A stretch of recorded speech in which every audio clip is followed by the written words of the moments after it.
El fariseo que vio la vida. Una historia de transformación. Nunca pensé que la historia que contaría el resto de mi vida empezaría con una mujer a la que desprecié en silencio. Si hoy te hablo con voz quebrada es porque entiendo cosas que antes no entendía. Pero en aquel tiempo yo era otro hombre. Mi nombre no importa tanto. Fui fariseo, hijo de fariseo. Criado en la sombra de la ley, alimentado con versículos antes que con pan, enseñado a distinguir lo puro de lo impuro con la precisión fría de un escriba. Desde muy joven, aprendí a mirar el mundo no con ojos de carne, sino con ojos de juicio. No me eduqué para amar, me eduqué para medir. Recuerdo mi infancia como un desfile de normas. No toques eso, te hará impuro. No te sientes allí. No comas con ellos. No entres en esa casa. No hables con ese tipo de gente. Impuro. Esa palabra se volvió como una cerca invisible alrededor de mi existencia. Yo la usaba con soltura. Impuro el leproso, impuro el extranjero, impura la prostituta, impuro el que no lava las manos, impura la mujer con flujo de sangre. Sí, especialmente ella, no ella como persona, ella como categoría. Para mí, durante años, esas mujeres eran una ley, no un rostro. Si quieres entender lo que vi aquel día en la multitud, primero necesitas entender quién era yo antes de que Jesús se cruzara en mi camino. Era disciplinado, respetado, temido incluso. Sabía la Torá de memoria. Tenía respuestas para casi todo. Podía debatir con otros maestros, podía citar a Moisés, a los profetas, a los sabios, pero había una cosa que no sabía hacer: misericordia. Yo creía que conocía a Dios, pero conocía la distancia. La distancia que se coloca entre los que están bien y los que están mal, entre nosotros y ellos, entre los puros y los impuros, entre los sanos y los que sangran. Recuerdo la primera vez que oí hablar de ella, de esa mujer. Yo estaba en el patio de la sinagoga, discutiendo un pasaje de Levítico con otros fariseos, cuando un grupo de mujeres pasó un poco más lejos. No se acercaron. Siempre mantenían una distancia prudente. Una de ellas susurró el nombre de la enferma, sin saber que yo la escuchaba. Dicen que sigue sangrando. Otra respondió con pena mal disimulada. 12 años. Dios tenga misericordia de ella. Yo cerré el libro, intrigado. 12 años. Mi mente fue directa a la ley. Flujo continuo, impureza permanente, todo lo que toca se contamina. Mi primer pensamiento no fue, pobre mujer. Fue, qué problema para la pureza del pueblo. Sí, sé cómo suena ahora. Pero entonces me parecía correcto. Mi mundo era simple. La ley primero, las personas después. Pasaron los años y de vez en cuando escuchaba de lejos comentarios sobre ella. Fue a otro médico. Vendió más cosas. Está cada vez más débil. Yo nunca la busqué. Nunca pregunté su nombre. Nunca entré a su casa. ¿Por qué lo haría? Ella pertenecía al lado del muro donde yo no ponía los pies. Yo era el hombre que citaba a los profetas. Si te apasionan las historias que tocan el alma, dale me gusta, suscríbete y comparte para que más personas puedan sentir esta emoción. Sin ver a la persona que sufría delante de mí. En Bryan, la llegada de Jesús. Fue entonces cuando apareció otro nombre en nuestra ciudad. Un nombre que empezó como rumor, luego como incomodidad y después como amenaza. Jesús de Nazaret. Al principio, apenas comentarios lejanos. Dicen que enseña con autoridad. Dicen que sana enfermos. Dicen que come con pecadores. Come con pecadores. Ese detalle fue el que despertó en mí un malestar especial. ¿Qué tipo de maestro de la ley se sienta a la mesa con gente que no cumple la ley? Nosotros no hacíamos eso. Nosotros nos manteníamos limpios. En nuestras reuniones su nombre empezó a salir cada vez más. Un escriba contó: lo escuché en la sinagoga. Habla de Dios como si fuera su Padre de una forma distinta. Otro añadió, dice cosas peligrosas. Habla de perdón con demasiada facilidad. Yo fruncí el ceño. ¿Perdón con facilidad? ¿Y entonces para qué tanto esfuerzo? Tantos ritos, tantas reglas. Algo en mí se endureció. Sin darme cuenta, empecé a vigilarlo. No me acerqué a él como un hombre que busca a Dios. Me acerqué como un juez que busca errores. Cuando supe que volvería a cruzar nuestra región, yo ya estaba decidido. Lo observaría, de lejos, claro, como conviene a un fariseo respetable. Yo no mezclaba mi túnica con la multitud. Yo no corría, yo no gritaba su nombre. Yo apenas miraba. O eso pensaba. Reiduk, el día que todo cambió. Aquel día, el sol caía fuerte sobre nosotros. Jesús había cruzado el lago de nuevo en una barca. Y cuando puso los pies en la orilla, la gente se amontonó a su alrededor como si el mismo mar lo empujara hacia la multitud. Yo estaba más atrás, en una posición donde podría verlo todo sin ser visto con facilidad. Había mujeres, hombres, niños, enfermos que lo buscaban, curiosos que querían escuchar algo nuevo. Y algunos, como yo, que solo querían encontrar una falla. Recuerdo el olor a polvo levantado, el murmullo de las voces, los gritos excitados. ¡Es él! ¡Jesús! Maestro, mírame, sáname. Él caminaba sin prisa, pero tampoco como quien pierde el tiempo. Su mirada todavía me cuesta describirla. No era la mirada dura de muchos de mis colegas cuando se enfrentaban a pecadores. Tampoco la mirada distante de quien se sabe admirado. Era cercana, como si cada persona en aquella mezcla de rostros fuera importante. Yo no estaba acostumbrado a ver eso. Tenaz, Jairo y su desesperación. En medio del barullo lo vi llegar. Jairo, un hombre conocido, principal de la sinagoga, respetado, como yo, acostumbrado a ser escuchado, no a suplicar. Cuando lo vi abriéndose paso entre la gente sentí curiosidad. Cuando lo vi caer a los pies de Jesús, sentí escándalo. Jairo, de rodillas, la frente cerca del polvo, las manos aferradas a las vestiduras de Jesús. Yo fruncí el ceño. Esto no está bien, no es digno de un líder de sinagoga. Pero entonces escuché su voz. Mi hija está moribunda. Te ruego, ven, pon tus manos sobre ella, para que sane y viva. Su voz no era la de un líder, era la de un padre, y por un momento algo en mí titubeó. Yo sabía quién era su hija, todos sabíamos. Una niña de 12 años. 12, el mismo número de años que aquella mujer había estado enferma. No vi coincidencia entonces. Ahora la veo. En aquel momento solo pensé, veremos qué hace este Jesús ahora. ¿Se dejará manipular por la emoción? ¿Cederá ante este espectáculo? Para mi sorpresa, Jesús no recitó leyes, no pidió explicaciones, no exigió méritos. Solo dijo, vamos, y empezó a caminar con él. La multitud, como una ola viva, se movió junto. Y yo me vi caminando también, no porque lo siguiera como discípulo, sino como quien sigue un caso abierto. Ante Jesús, la mujer en la multitud. A medida que avanzábamos por las calles estrechas, el polvo se pegaba a nuestras sandalias. Las paredes de las casas parecían encogerse para dejar pasar ese río humano. Yo caminaba algunos pasos detrás, lo suficientemente cerca para oír, lo suficientemente lejos para no ser arrastrado por el fervor.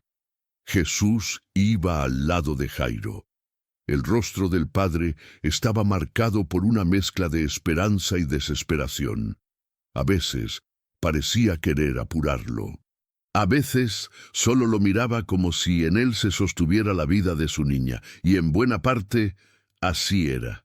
Yo observaba todo con ojos analíticos. El maestro acepta ir a la casa de un principal de sinagoga. Bien, eso lo honra, eso le da credibilidad, pero sus métodos, su forma, necesito ver más. Yo estaba acostumbrado a un Dios que respondía desde el templo. no desde las calles. Y entonces, ella apareció. No la vi venir. Nadie la vio. Años después, cuando recuerdo aquel momento, me doy cuenta de lo fácil que es no ver a los que sufren en silencio. La multitud apretaba a Jesús por todos lados. Hombros, manos, cuerpos se chocaban con él. Gente tocándolo, empujando, tropezando. Parecía imposible distinguir un toque de otro, pero hubo uno que no fue como los demás.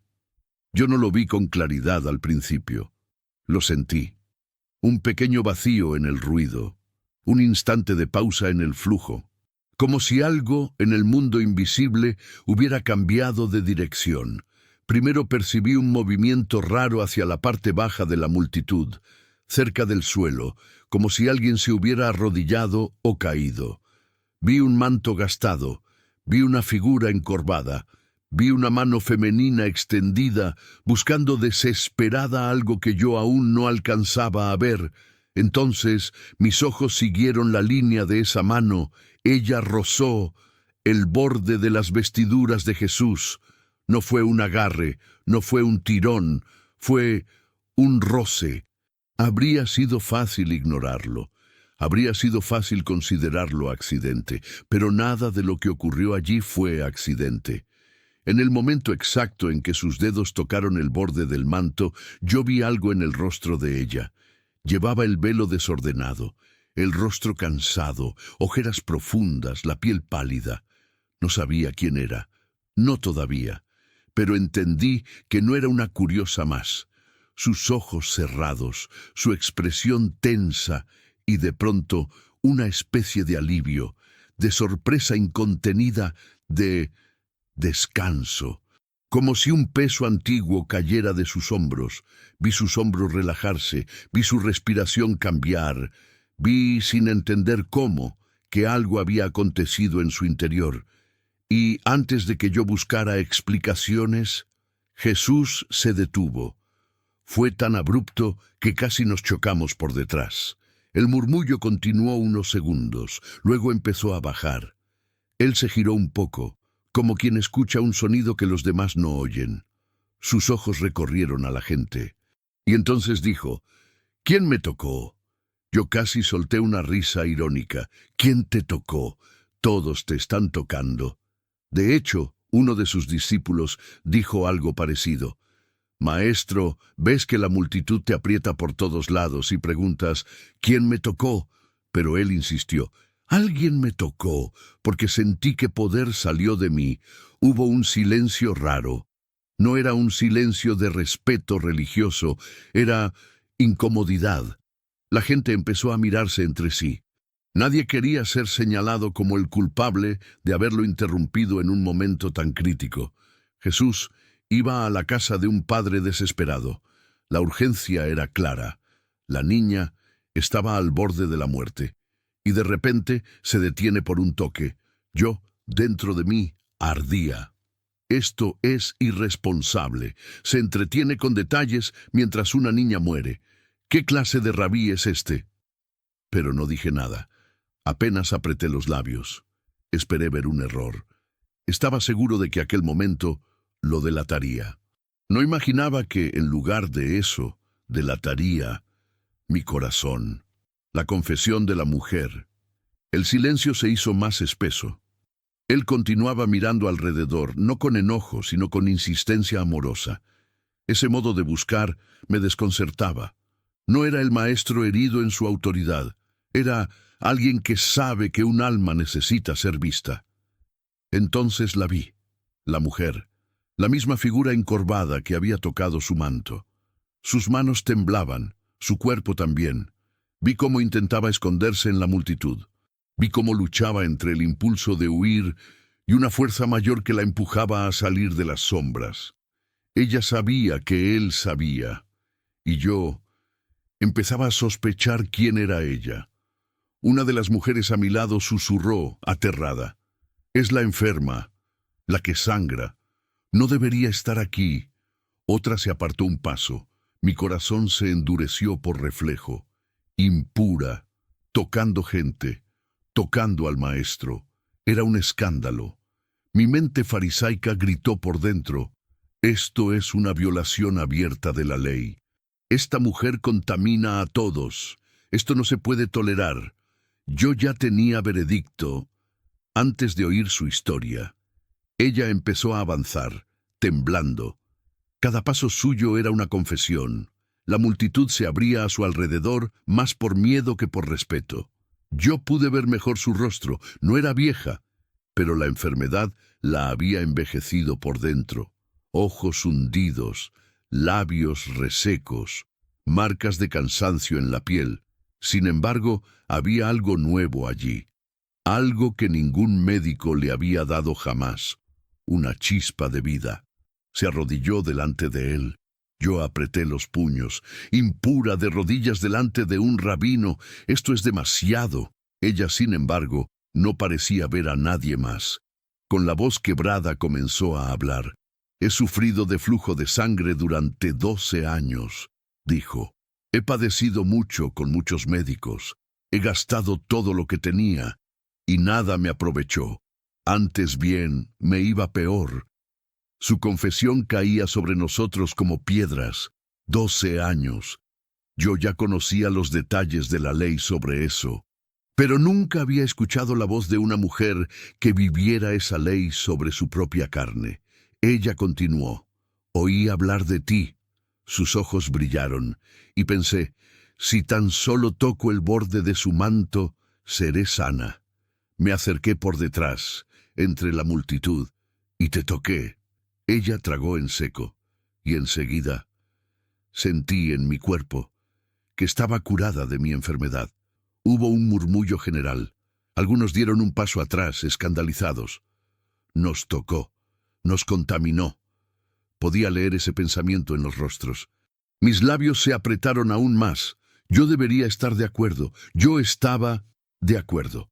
Pero algo, muy al fondo, empezaba a agrietarse. Nabersalis, la palabra que cambió todo. Yo esperaba que Jesús citara la ley, que dijera con firmeza: has actuado fuera de lugar. No deberías haber venido. No deberías haber tocado. Esperaba un reproche, un sermón, una corrección.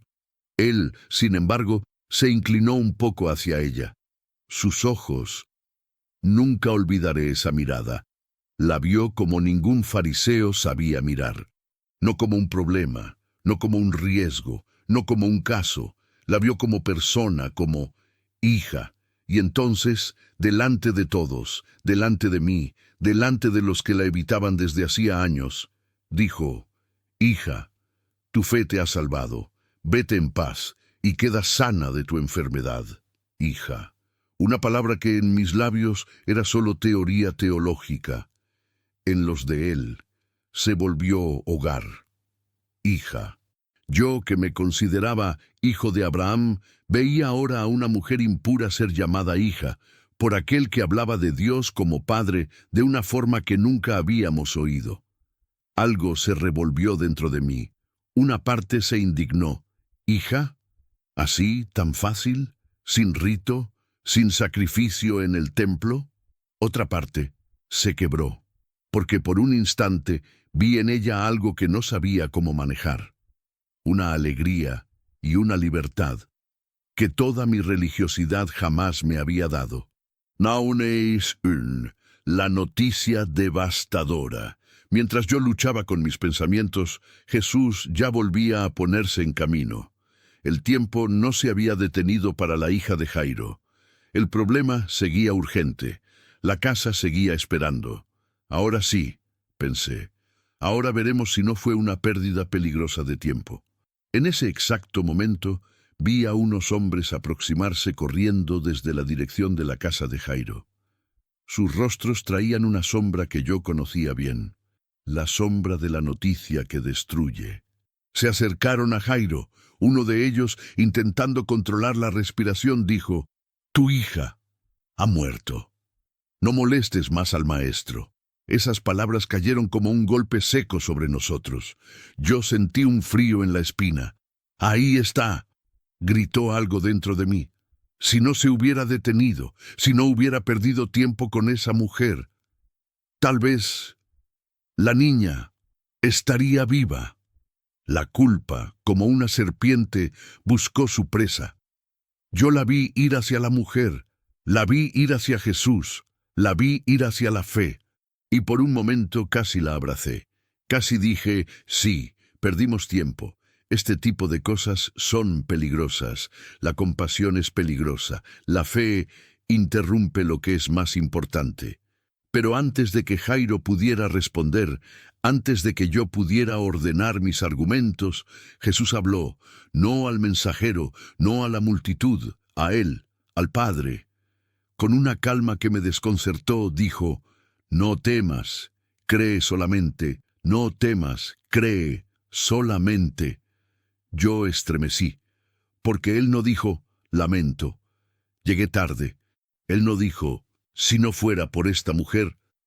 Él no se defendió. Jesús ignoró la frase, tu hija ha muerto, como quien ignora una sentencia que no tiene autoridad por encima de él.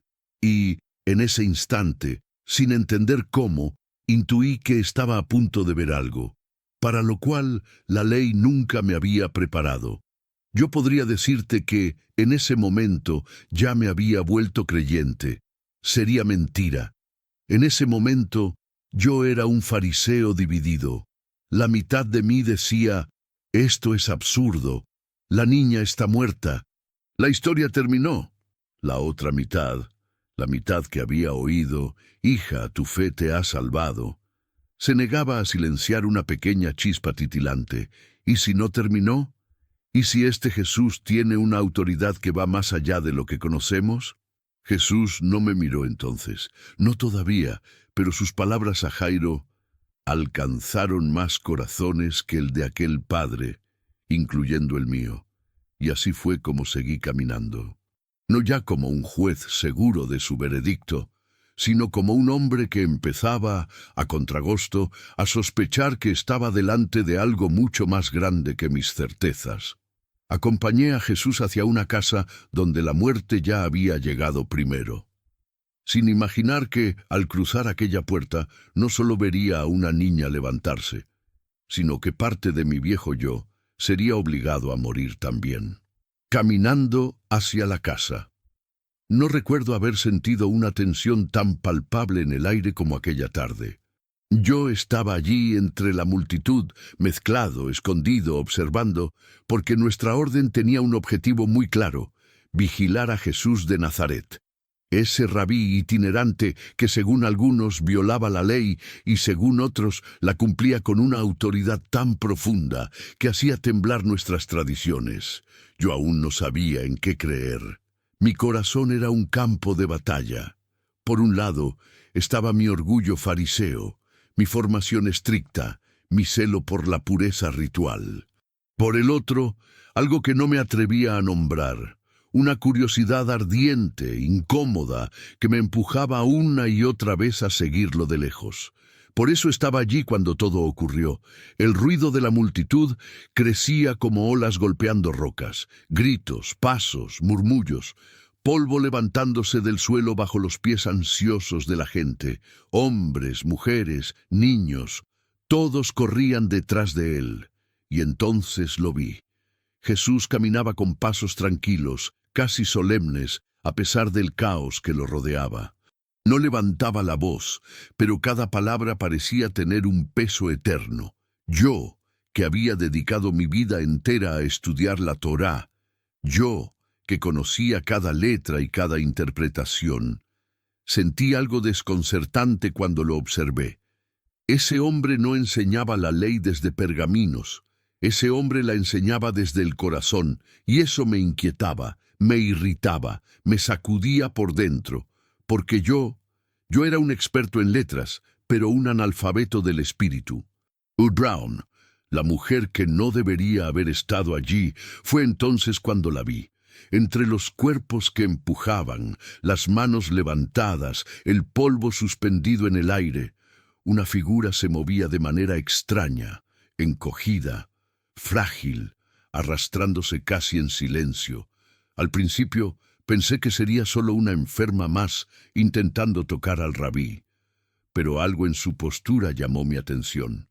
Ella no se movía solo para acercarse, también se movía para ocultarse, para esconderse de los ojos ajenos, de los juicios, de la ley, y cuando la multitud se abrió un poco vi su túnica manchada de sangre. Mi corazón se paralizó, la reconocí de inmediato, una mujer con flujo de sangre, una impura, una proscrita, y supe, solo yo, en ese momento, que ella no debía estar allí, según la ley que yo había jurado defender. La mujer que padece flujo de sangre será impura. Todo lo que ella toque será impuro. Todo aquel que la toque será impuro. Esa mujer llevaba 12 años impura, 12 años sin templo, 12 años sin familia, 12 años sin abrazos, 12 años sin vida, pero allí estaba, caminando entre todos nosotros, tocando gente, respirando el mismo aire que nosotros, arriesgando apedreamiento, arriesgando desprecio, arriesgando todo, y aún así avanzaba, hasta que entendí por qué. No buscaba a nadie más, no huía de nadie más, buscaba a Jesús. Napreticaus, el toque prohibido. La escena está grabada en mi memoria como un sello ardiente. Ella cayó de rodillas, su cuerpo temblaba, sus manos buscaban algo o alguien, y entonces sus dedos rozaron la orla del manto de Jesús. Yo contuve el aliento. Ese toque era ilegal, peligroso, escandaloso. Ese toque, según la ley, hacía impuro al rabí. Pero antes de que pudiera indignarme, vi algo imposible. El rostro de la mujer cambió. Su piel, antes pálida, recobró calor. Su cuerpo, antes hundido por el peso del dolor, se enderezó apenas. Sus ojos apagados se encendieron con un brillo que yo no sabía describir. Yo, un fariseo, presencié vida entrar en ella. Y aún no terminaba de comprenderlo cuando Jesús se detuvo, de repente, como si una fuerza invisible lo hubiera tirado hacia atrás. Se giró, su mirada se endureció, su respiración cambió, y preguntó con una voz que hizo que todos quedaran inmóviles: ¿Quién me tocó? La gente rió. Pedro, sorprendido, se acercó. Maestro, todos te están tocando, te aprietan por todas partes. Pero Jesús no aceptó esa respuesta. No era una pregunta común. Era una declaración espiritual. «¡Alguien me tocó!», insistió, «porque poder salió de mí». Esa frase, aún hoy que la recuerdo, me estremece. Amaca, la confesión. La mujer quiso desaparecer. Quiso esconderse entre los cuerpos, pero no pudo. Había sido curada, y la curación exigía verdad. Yo vi su lucha interna. Vergüenza, culpa, temor, y una esperanza nueva, brillante, recién nacida en ella. Finalmente dio un paso, luego otro. La multitud se abrió, temerosa de tocarla. Ella se arrodilló delante de Jesús. Su voz temblaba como si fueran pedazos de alma cayendo al suelo. «Fui yo, Señor, yo te toqué, porque estaba enferma, y ya no lo estoy». Y allí, en ese instante, Jesús hizo algo que rompió mi mundo en dos. Se inclinó hacia ella, sin miedo de acercarse, y dijo: «Hija, tu fe te ha sanado. Vete en paz, hija». Yo jamás habría usado esa palabra para una mujer impura, pero él sí, con ternura, con autoridad, con amor. Era como si Jesús no solo sanara su cuerpo, sino también su nombre. Era mi propia crisis. No voy a mentir, lo que vi aquel día destruyó mis certezas. Yo creía que conocía a Dios, que lo comprendía, que lo servía, pero delante de mis ojos, Jesús tocaba impuros, dejaba que lo tocaran, sanaba sin rituales, perdonaba sin sacrificios, restauraba sin pedir nada a cambio, y nada de eso parecía contrario a Dios. Nada, al contrario, era como si Dios mismo caminara en su mirada. Y yo me estremecí, porque entendí algo terriblemente doloroso. Si te apasionan las historias que tocan el alma, dale me gusta, Suscríbete y comparte para que más personas puedan sentir esta emoción. Uno estudiar a Dios toda la vida y aún así no reconocerlo cuando pasa delante de uno. Y el milagro aún no había terminado. La mujer se marchó llorando, completamente transformada. Y mientras la multitud aún comentaba el milagro, un mensajero llegó corriendo, pálido, trémulo, ahogado en desesperación. Jairo, tu hija ha muerto. Yo vi el mundo de ese hombre derrumbarse. Vi su fe quebrarse. Vi sus rodillas aflojarse. Vi su alma hacerse pedazos. Y entonces Jesús lo tocó en el hombro. Un toque firme, sereno, poderoso. Y dijo, no temas, cree solamente. En ese instante entendí. La mujer no había interrumpido el camino. Ella era el camino. Era la clave del milagro que vendría. Era el anuncio de algo aún mayor. Y yo, el fariseo incrédulo, sentí que por primera vez en mi vida la fe se abría paso dentro de mí, porque había visto con mis propios ojos el Dios que yo estudiaba estaba vivo y caminaba entre nosotros. La lucha interna. Nunca supe qué era más difícil para mí en aquellos días, entender a Jesús o entenderme a mí mismo. Porque mientras la multitud celebraba el milagro de aquella mujer, mientras los ojos de todos brillaban con esperanza, yo era un hombre dividido. Por fuera seguía siendo un fariseo, con mi túnica limpia, con mis conocimientos, con mis normas, con mis certezas escritas en pergaminos y repetidas desde mi infancia. Pero por dentro, algo estaba derrumbándose. La voz de Jesús todavía resonaba en mis oídos. Hija, tu fe te ha sanado. Vete en paz. Hija, no impura, no transgresora, no pecadora. Hija, una palabra que ningún fariseo, incluyéndome, habría pronunciado jamás sobre alguien como ella.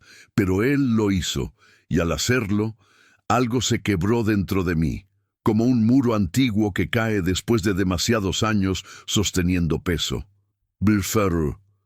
El caos después del milagro. La multitud seguía en movimiento. Algunos lloraban, otros reían, otros simplemente intentaban tocar a Jesús como si sus manos pudieran atrapar un pedazo de eternidad. Yo, en cambio, estaba paralizado. Miraba mis propias manos, esas mismas manos que tantas veces habían señalado a otros, que habían juzgado, que habían condenado, que habían escrito leyes sin entender el corazón detrás de ellas. Y pensé, ¿qué haría yo si él me pidiera que eligiera entre la ley? Y él sentí un escalofrío. Pero antes de que pudiera profundizar en mis propios temores, un grito atravesó el aire como una flecha encendida. Un mensajero corría hacia nosotros, con el rostro desfigurado por el horror, y sus palabras rompieron la atmósfera de esperanza como un vaso cayendo al suelo. Jairo, tu hija ha muerto. Nararisu, el instante en que todo se apagó. Nunca olvidaré la expresión de Jairo. Era como ver a un hombre partirse en dos desde el alma. Sus piernas vacilaron, su respiración se quebró, su rostro perdió color. Lo vi llevar las manos a la cabeza como si quisiera arrancar la noticia de sus oídos. La multitud quedó en silencio. Podías escuchar lágrimas caer. Podías ver corazones rompiéndose en tiempo real. Y yo me sentí pequeño, más pequeño que nunca, porque por un instante pensé, si la mujer no hubiera interrumpido, si Jesús no hubiera parado, si aquel milagro no hubiera sucedido, la culpa que cayó sobre Jairo cayó también sobre mí. Yo pensaba como fariseo aún, pesando méritos, tiempos, conductas, prioridades, pero Jesús no funciona con nuestras matemáticas. La voz que rompió las tinieblas. Antes de que Jairo se desmoronara por completo, antes de que el luto lo tragara vivo, Jesús lo tocó. Un gesto simple, una mano en el hombro, pero con una autoridad tan profunda que incluso yo, que observaba desde atrás, Sentí un estremecimiento recorrerme la espalda, y él dijo, «No temas, cree solamente, cree solamente».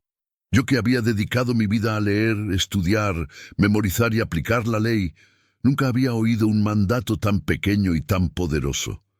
Jairo levantó los ojos, llenos de lágrimas, llenos de dolor, pero también de algo más, una chispa, una semilla, un inicio, la fe. Noam, caminando hacia la casa del dolor. Jesús comenzó a caminar nuevamente, pero ahora no hacia una multitud eufórica, sino hacia una casa envuelta en luto. Jairo lo seguía, con pasos tambaleantes. Y yo no sé en qué momento decidí seguirlos, pero mis pies se movieron solos, como si algo me arrastrara detrás de aquel rabino que trastocaba mis certezas. Las calles parecían más estrechas. La gente se apartaba cuando veía el rostro devastado de Jairo. Murmullos se alzaban. «Es tarde, pobre hombre. La niña ya se fue. Ni Jesús puede hacer algo ahora». Y cada frase era un golpe más. Pero Jesús seguía, con paso firme, con mirada serena, como quien no camina hacia la muerte, sino hacia un encuentro. No era la casa donde reinaba el llanto. Cuando llegamos, los lamentos podían escucharse desde la calle. Mujeres llorando, vecinos gritando, familiares golpeándose el pecho, la atmósfera pesada, casi insoportable. Yo conocía ese tipo de lloro, era el ritual, era tradición, era costumbre, pero también era dolor real. El corazón de un padre es el corazón de un mundo entero, y aquel mundo estaba desmoronándose. Cuando entramos, una ola de tristeza nos envolvió. Yo vi a la esposa de Jairo, caída en el suelo, agarrando el manto contra el rostro, incapaz de respirar. Vi mujeres intentando consolarla, vi hombres con los ojos rojos, vi el cuarto al fondo, el cuarto donde la menina estaba acostada, y yo sentí que no debería estar allí, pero al mismo tiempo no conseguí salir. Yo necesitaba saber, necesitaba ver quién era Jesús, cuando ya no había esperanza humana. Dama, la frase que cambió todo. Jesús levantó la mano pidiendo silencio, y cuando habló, su voz parecía cortar la oscuridad como una lámina suave. ¿Por qué lloran? La niña no está muerta, sino dormida. El impacto fue inmediato. Algunos rieron, otros se burlaron, otros balancearon la cabeza. Yo sentí mi rostro arder. ¿Cómo así dormida? Yo, que conocía ritos funerarios, que sabía identificar la muerte, que entendía lo que la ley decía sobre cuerpos. Yo pensé, esto es imposible. Pero al mirar a Jesús, percibí algo perturbador. Él hablaba como quien sabía, como quien veía más allá, como quien no dialoga con la muerte, sino la ordena. Taca. El comienzo del milagro que yo no quería creer. Jesús hizo que todos salieran. Lloronas, curiosos, burladores. Yo fui empujado hacia afuera y confieso, yo me sentí aliviado. Parte de mí no quería ver lo que ocurriría allí dentro. Parte de mí temía estar delante de algo que cambiaría todo lo que yo creía. Pero la puerta quedó entreabierta y yo oí pasos suaves, oí el llanto contenido de Jairo, oí la respiración temblorosa de la madre y oí la voz de Jesús. Talitá, Kumi, niña, a ti te digo, levántate. Nasa, el silencio que respiraba cuando escuché esas palabras, Talitá, Kumi, sentí mi piel erizarse como si un viento invisible hubiera pasado por el pasillo. Yo conocía el arameo, lo había estudiado toda mi vida en los textos sagrados, pero jamás lo había oído pronunciado de esa forma.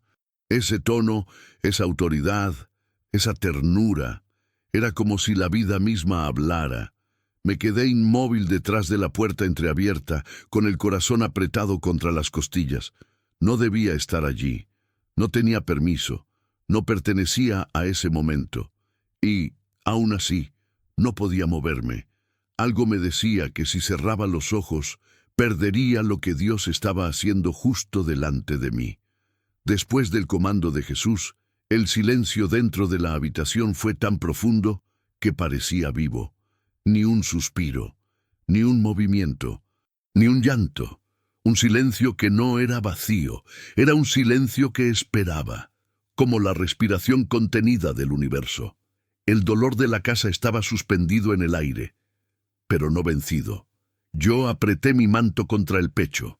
Mi fe, o lo que quedaba de ella, luchaba contra mi razón.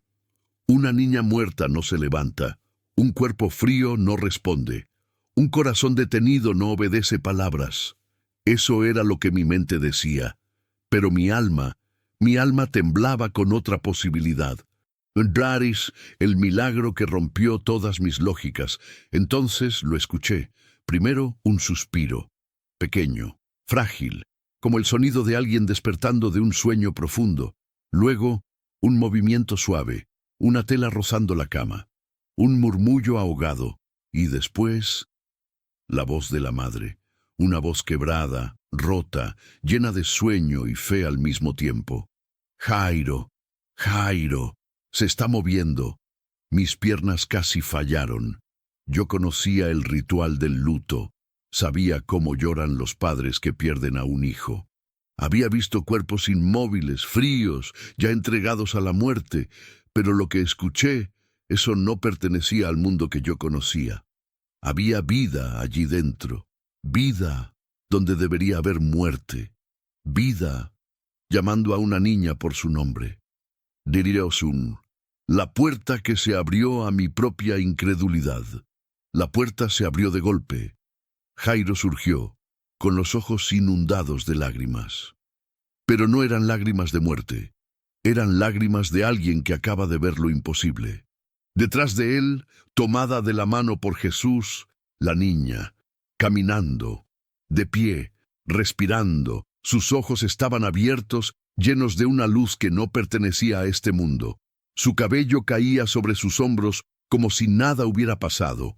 Sus pasos eran torpes, como los de alguien que regresa de muy lejos. Yo retrocedí un paso sin querer. Era demasiado, demasiada gloria, demasiada verdad, demasiada confrontación para un hombre como yo. Sentí mis rodillas debilitándose, pero no caí, porque mis ojos no podían apartarse de Jesús. El Jesús que yo no quería aceptar. Pero no podía negar, él no celebraba. No sonreía exageradamente, no buscaba aplausos, no levantaba la voz. Apenas se inclinó hacia la madre de la niña y dijo con la suavidad de quien sabe exactamente lo que está haciendo: «Denle de comer». Esa frase tan simple, tan doméstica, tan humana, me partió por dentro. Yo esperaba un rabino y encontré algo más grande. Yo esperaba un maestro y encontré vida, autoridad, misericordia. Encontré a alguien que hablaba con la muerte como quien habla con un sirviente, y la muerte obedecía. Nuru, la fe que yo no podía evitar. Las mujeres comenzaron a llorar, pero ahora de alegría. Los vecinos corrieron a abrazar a Jairo. La casa se llenó de un asombro que casi dolía, y yo salí, no por incredulidad, no por rechazo. Salí porque mis pensamientos eran demasiado pesados para quedarme, porque lo que presencié me obligaba a decidir quién era Jesús. Ya no podía llamarlo agitador, ni amenaza, ni ilegal. No después de ver lo que vi. Salí a la calle. La tarde estaba cayendo. El cielo se tornaba dorado. Los pájaros volvían a sus nidos. Yo respiré profundamente y supe que nunca volvería a ser el mismo. El diálogo que cambió mi camino. Yo pensaba que Jesús ni siquiera había notado mi presencia. Pero mientras me alejaba, escuché pasos detrás de mí. Me giré. Era él, solo él. Su mirada no era dura, no era acusadora. Era compasiva. Demasiado compasiva para un hombre como yo. Débilmente dije: «Rabí, yo no entiendo nada». Él sonrió. Apenas un poco. Lo suficiente. Y respondió, no necesitas entender ahora, solo sígueme. Ese sígueme me rompió, porque no era una orden, no era un desafío, no era un reproche, era una invitación, una mano extendida hacia un fariseo perdido entre su orgullo y su hambre por Dios. Yo no respondí, no pude, pero Jesús tampoco esperó respuesta. Apenas puso una mano en mi hombro, la misma mano que había levantado a la niña, y dijo, tu corazón sabe la verdad. A veces tarda más que la mente en aceptarla. Después de eso, se fue. Y yo quedé allí, inmóvil, sintiendo el peso de una vida entera de certezas desmoronándose y el nacimiento de algo nuevo, algo que todavía no sabía nombrar, pero que, por primera vez, quería seguir. Nerd, el instante que detuvo al mundo. Nunca olvidaré ese instante, ese silencio, ese vacío de sonido que cayó sobre la casa, como si el mundo entero hubiera contenido el aliento. Hasta los lamentos que venían del exterior, las mujeres contratadas para llorar, los curiosos, los familiares abrumados, parecieron apagarse de repente. Yo estaba fuera del cuarto, pero apenas a unos pasos de la puerta, lo suficientemente cerca para oír, lo suficientemente lejos para no ser considerado digno de entrar. Así era mi vida con Jesús hasta ese momento, cerca pero no dentro, observando pero no participando, viendo milagros pero sin dejar que me tocaran. Y aún así, ahí estaba yo, temblando, con el corazón golpeando como un tambor de guerra dentro de mi pecho. La voz de Jesús había sido suave, casi un susurro. Talitá, cumi. No era un grito, no era un comando teatral, no era un ritual complicado, era una invitación a volver, como si él hablara no a un cadáver, sino a un alma que todavía podía oírlo. El movimiento imposible. Hubo un segundo eterno en que nada ocurrió, y luego lo escuché. Primero un roce suave, como tela moviéndose, luego un suspiro, un aire entrando en pulmones pequeños. Mi piel se erizó. Oí a la madre de la niña ahogar un sollozo. Oí a Jairo caer de rodillas. Oí pasos apresurados, los pasos de la vida regresando. No pude contenerme. Incliné el cuerpo hacia la puerta entreabierta buscando ver, aunque fuera un fragmento, y entonces la vi. La niña. La misma niña que había sido declarada muerta. La misma niña cuyo cuerpo yacía frío y sin vida minutos antes. Estaba sentada, viva, sostenida por Jesús, como un padre sostiene a su hija después de una pesadilla. Sus ojos, aún somnolientos, buscaban a sus padres. Su boca se abrió en un pequeño bostezo, y yo sentí mis rodillas debilitándose, porque aquello no era una curación, no era una recuperación, no era un engaño de los sentidos, era resurrección. Y yo, un fariseo, un guardián de la ley, estaba viendo la vida vencer a la muerte, a metros de distancia. Marreseus, mis creencias colapsan. No supe qué pensar. Toda mi formación, mis estudios, mis argumentos, mis debates, mis horas en la sinagoga, todo tembló, porque la ley decía que la muerte era impura, que quien tocaba un cadáver quedaba impuro, que la vida pertenecía solo a Dios. Pero Jesús tocó a una niña muerta. Habló con autoridad, y ella le obedeció. Eso significa solo una cosa: la muerte lo oye y lo obedece. Ningún profeta que yo hubiese estudiado tenía ese poder, ningún rabino, ningún sacerdote, ningún rey. Solo Dios puede llamar a un muerto por su nombre y esperar que responda. Y Jesús no parecía pedir poder prestado. Lo usaba como quien tiene derecho a él. Fue entonces cuando algo peligroso, casi sacrílego, cruzó mi mente. ¿Y si él realmente es quien dice ser? Lo que ocurrió dentro del cuarto. La madre tomó a la niña en brazos. Lloraba sin control. Besaba su frente. Repetía una y otra vez: mi niña, mi vida, mi amor. ¿Estás aquí? ¿Estás viva? Jairo no podía hablar. Solo caía al suelo, se levantaba, lloraba, reía, volvía a llorar. Nunca vi a un hombre quebrarse y reconstruirse tan rápido. Jesús les dijo, denle de comer. Esa simple frase, tan humana, tan cotidiana, me desmontó.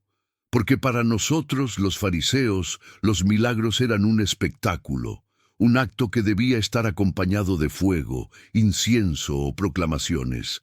Pero para él, levantar a los muertos era tan natural como alimentar a un niño, como si estuviera acostumbrado a devolver vidas, como si la muerte no fuera su enemiga, sino una sombra sin poder ante su luz. Cuando Jesús me miró, yo no esperaba que se diera cuenta de mí. Yo era un espía, un curioso, un crítico, un hombre que lo seguía sin admitirlo, pero Jesús siempre sabe. Cuando salió del cuarto con Jairo y su esposa, sus ojos se elevaron y se encontraron con los míos. Ese instante fue una lanza atravesando mi alma. No era una mirada de juicio, tampoco de reproche, ni siquiera de orgullo. Era una invitación, la misma que había dado a la niña. Levántate, no con palabras, con los ojos. Y yo entendí algo que me aterrorizó. Él sabía exactamente quién era yo. Sabía que era fariseo. Sabía que yo dudaba de él. Sabía que mi corazón estaba dividido. Y aún así, me miraba como miró a la mujer del flujo de sangre, como alguien capaz de tener fe. Tras mi escape al exterior, no pude soportar el peso de esa mirada. Salí de la casa casi corriendo, respiraba con dificultad, las manos me temblaban, la túnica se movía violentamente con mis pasos. Cuando me alejé unos metros, me apoyé en una pared. Sentí náuseas, sentí vértigo. Me pregunté, ¿cómo podría continuar siendo fariseo si acabo de ver lo que vi? Porque si yo aceptaba el milagro, entonces debía aceptar al que lo hizo. Y aceptar a Jesús significaba renunciar a todo lo que fui, a mi posición, a mi honra, a mi orden, a mis leyes, o mejor dicho, a la forma en que yo las interpretaba. El miedo que me dominó. Yo pensaba que conocía el miedo, pero ese día descubrí otro tipo de temor. El temor de perder mi identidad, el temor de estar equivocado, el temor de que Dios estuviera mucho más cerca que mis libros, el temor de que Jesús fuera el Mesías. Esa posibilidad, esa sola idea, me hacía sentir expuesto, porque si Él realmente era el Hijo de Dios, ¿qué significaba eso sobre mí? Un fariseo que había pasado la vida hablando de Dios, pero no lo había reconocido cuando lo tuvo delante de sí, y eso era intolerable. El intento de escapar de Dios. Caminé rápido por las calles polvorientas. Quería desaparecer. Quería olvidar todo. Quería cerrar los ojos y volver a mi normalidad farisea, pero no podía. Cada vez que parpadeaba, veía a la niña levantándose. Cada vez que respiraba, sentía el eco de la voz de Jesús. No temas, cree solamente. Cada vez que intentaba convencerme de que aquello era exageración, recordaba la sangre detenida en la mujer, recordaba el suspiro de la niña, recordaba el poder que salió de él, y entonces me pregunté, ¿por qué tengo miedo de creer? Nadia, el comienzo de mi conversión. No lo acepté ese día. No levanté las manos, no confesé nada, no corrí detrás de Jesús. Pero algo se quebró, y algo comenzó. Fue como si una puerta cerrada durante toda mi vida hubiera dejado entrar un hilo de luz, pequeño, frágil, casi invisible, pero luz al fin. Y yo sabía, aunque me negara a admitirlo, que esa luz nunca más se apagaría. La vida cambió en un suspiro. Nunca pensé que la vida pudiera cambiar en un solo suspiro. Pero aquella tarde, en la casa de Jairo, aprendí que Dios no necesita mucho para reescribir un destino.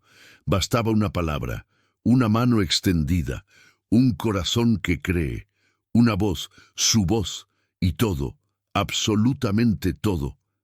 Podía volver a respirar.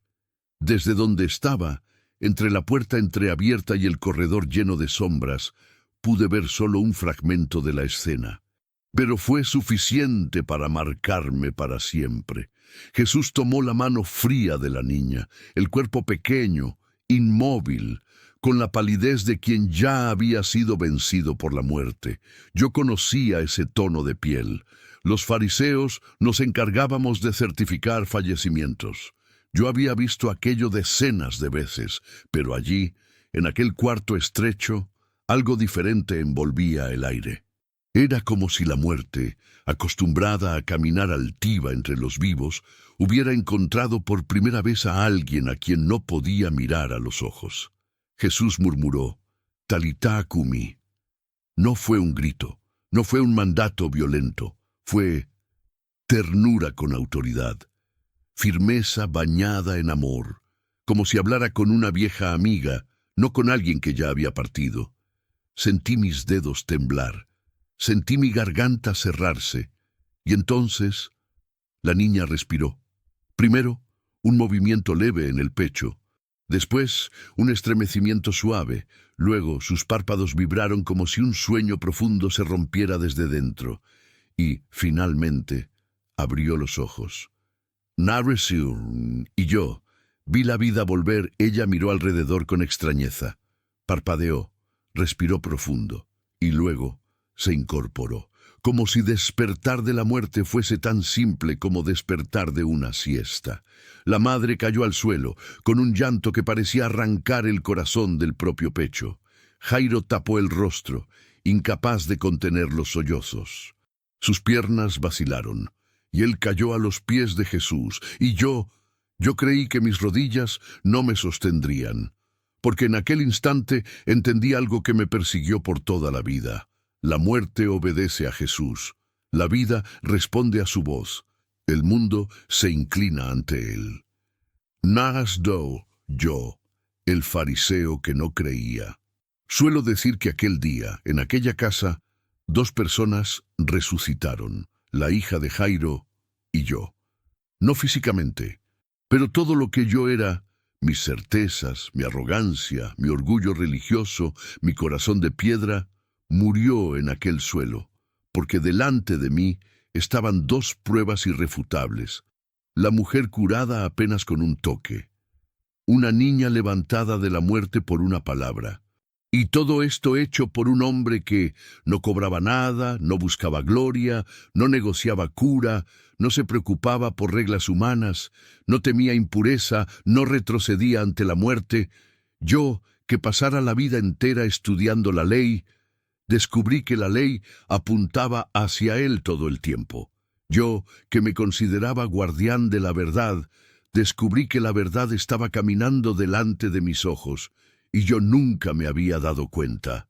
Tim Masnekas, la orden de silencio. Jesús miró a los padres, aún temblando, y les dijo, «No digan esto a nadie». Aquello me desconcertó. ¿Por qué silenciar un milagro así? ¿Por qué no proclamarlo en las calles? ¿Por qué no dejar que toda Galilea supiera que la muerte había sido vencida? Pero después entendí, la fama atrae multitudes, pero también acelera la crucifixión. Jesús sabía que su tiempo aún no había llegado. Sin embargo, aunque pidiera silencio, el brillo en los ojos de Jairo, el renacimiento en el rostro de su esposa y la vida en los pasos de la niña eran imposibles de ocultar. La vía.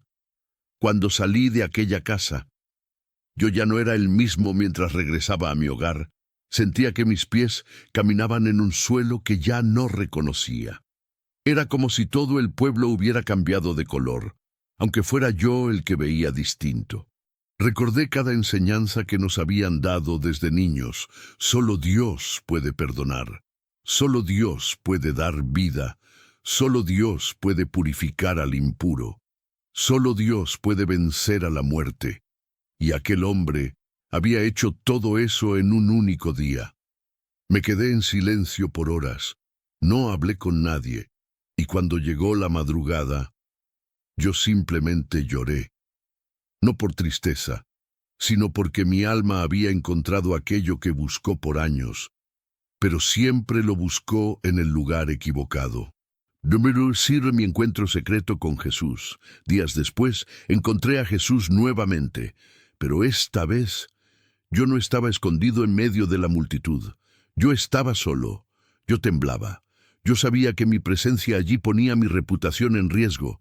Sabía que, si alguien me veía, sería acusado de traición. Los fariseos no buscaban a Jesús, a no ser para confrontarlo. Pero yo no quería confrontarlo. Yo quería entender. Jesús me vio acercarme, y antes de que yo dijera cualquier palabra, Él sonrió. «Yo ya esperaba por ti», Él dijo. Yo sentí el aire desaparecer de mis pulmones. Él sabía, Él siempre supo. «Rabí», balbucí, yo no sé en qué creer. Jesús se acercó. Sus ojos no tenían juicio, no tenían reproche, tenían verdad. «Tú has visto», me dijo. «Has visto lo que el Padre hace. Ahora deja que tu corazón lo entienda». Y puso su mano en mi pecho. No es la ley lo que da vida, sino aquel que la inspiró. Yo lloré. Lloré como un niño. Lloré como alguien que había cargado cadenas por demasiado tiempo y finalmente oía la palabra libertad. Noneru. Mi transformación. A partir de aquel día, ya no perseguía a Jesús. Ya no lo observaba con desconfianza. Ya no buscaba errores para condenarlo. Yo comencé a seguirlo. No públicamente, no todavía, pero cada paso que Él daba, cada ciudad que Él entraba, cada palabra que Él decía, yo estaba allí, escondido, callado, en silencio, pero cerca, muy cerca. Porque algo en mí sabía, si alguien podía cambiar el mundo, era Él. El enfrentamiento final. Los fariseos, mis hermanos de estudio, mis compañeros de mesa, comenzaron a conspirar contra Él. Yo estaba allí en medio de ellos, oía sus discusiones, veía sus planes, sentía su odio crecer, querían prenderlo, querían humillarlo, querían destruirlo, y yo, mudo como una piedra, no sabía cómo protegerlo. Pero a cada plan que oían, una certeza crecía dentro de mí. Ellos no estaban luchando contra un hombre, estaban luchando contra Dios. Nalazaro. La cruz. Cuando finalmente lo prendieron, yo estaba allí. Cuando lo acusaron falsamente, yo estaba allí. Cuando lo hirieron, yo estaba allí. Cuando lo crucificaron, yo estaba allí. Escondido, llorando, destruido. Porque todo lo que Él había hecho, todas las vidas restauradas, todos los milagros que presencié, todo amor que derramó, estaba siendo pagado con dolor. La mujer que Él llamó hija estaba allí también, entre la multitud. Jairo también, otros que Él había curado, todos impotentes. Y yo vi, con estos ojos que ahora escriben esta historia, cuando Él dijo, «Padre, perdónalos». Y allí, en aquel monte, yo me di cuenta, Él no era solamente el Mesías, era el propio Dios hecho carne. Donal, la resurrección, el día en que mi fe nació 3 días después, Él volvió, y cuando oí eso, no dudé ni por un segundo, porque quien vi levantar a una niña de la muerte puede muy bien levantarse a sí mismo. Aquel día, mi fe no solo nació, ella resucitó conmigo. Dará mi testimonio final. Yo, el fariseo que lo persiguió, que lo dudó, que lo temió, ahora vivo para contar lo que vi. Yo lo vi, curar a una mujer quebrada, restaurar un corazón destruido, levantar a una niña de la muerte, vencer la propia muerte, amar a quien nadie amaba, tocar a quien nadie tocaba, transformar a quien nadie creía, incluyéndome a mí. Hoy sigo sus pasos. Hoy vivo para Él. Hoy cuento su historia para que otros crean. Y si alguien me pregunta por qué hago esto, yo respondo, porque yo vi la vida con mis propios ojos. Y cuando se ve la vida así, nunca más se vuelve a la oscuridad. Epílogo. El legado de aquel día. Han pasado años desde aquel día en la casa de Jairo. La mujer del flujo de sangre, aquella a quien nadie quería tocar, se convirtió en un testimonio vivo del poder de Jesús. La he visto en las reuniones de los creyentes, contando su historia con lágrimas de gratitud. Ya no se esconde, ya no tiene vergüenza. Ahora camina con la frente en alto, libre. La niña de Jairo creció, se casó, tuvo hijos. Y cada vez que alguien le pregunta sobre aquel día, ella sonríe y dice: «Yo estaba muerta, pero él me llamó por mi nombre». Jairo nunca volvió a ser el mismo. Dejó su posición en la sinagoga cuando se hizo claro que seguir a Jesús significaba perder todo lo demás. Pero él dice que ganó mucho más de lo que perdió. Y yo soy el fariseo que finalmente entendió que la ley apuntaba hacia una persona, que toda mi vida de estudio, de reglas, de tradiciones, era solo una flecha señalando hacia él. Jesús no vino a destruir la ley, vino a cumplirla, a llenarla de vida, a mostrarnos que detrás de cada mandamiento había un corazón que amaba. Driesu, un mensaje para ti. Si estás leyendo esto y eres como yo fui, si cargas el peso de la religión sin la ligereza de la gracia, si conoces las Escrituras pero no conoces al autor, si juzgas a otros mientras tu propio corazón está vacío, déjame decirte algo. Jesús te está buscando, no para condenarte, no para humillarte, no para destruir lo que eres, sino para darte vida. La misma vida que vi entrar en aquella mujer cuando tocó su manto. La misma vida que vi regresar a una niña cuando él pronunció su nombre. La misma vida que entró en mí cuando finalmente dejé de resistirme. No necesitas ser perfecto. No necesitas tener todas las respuestas. No necesitas limpiar tu vida antes de acercarte. Solo necesitas un toque de fe. Una rendición honesta, un corazón dispuesto. Él hará el resto. Mando la invitación final. Aquel día, en la multitud, una mujer pensó: si tan solo toco el borde de su manto. Y fue suficiente. Aquel día, en una casa de luto, un padre escuchó: no temas, cree solamente. Y fue suficiente. Aquel día, un fariseo orgulloso vio algo que no podía negar, y su mundo entero cambió. Hoy, donde quiera que estés, cualquiera que seas, Él te dice lo mismo. Ven, tócame, cree, y vivirás. Porque Jesús no vino solo para aquellos 2 milagros en Galilea, vino para todos, vino para ti. Y si un fariseo como yo pudo ser transformado, entonces nadie está fuera del alcance de su amor. Nadie. Neles, mi oración por ti, que puedas ver lo que yo vi, que puedas oír lo que yo oí, que puedas sentir lo que yo sentí, que la religión vacía se quiebre dentro de ti, y que la vida verdadera entre, que dejes de medir a Dios con tus reglas, y empieces a conocerlo con tu corazón, que encuentres en Jesús, no solo un maestro, no solo un profeta, sino al Dios vivo que te ama con un amor que nunca terminará, y que un día, cuando todo termine, puedas decir como yo estaba muerto, pero Él me llamó por mi nombre, y viví. Fin del testimonio del fariseo anónimo. Escrito para que creas, escrito para que vivas, escrito para que sepas. La muerte no tiene la última palabra. Jesús sí. Si te apasionan las historias que tocan el alma, dale me gusta, suscríbete y comparte para que más personas puedan sentir esta emoción.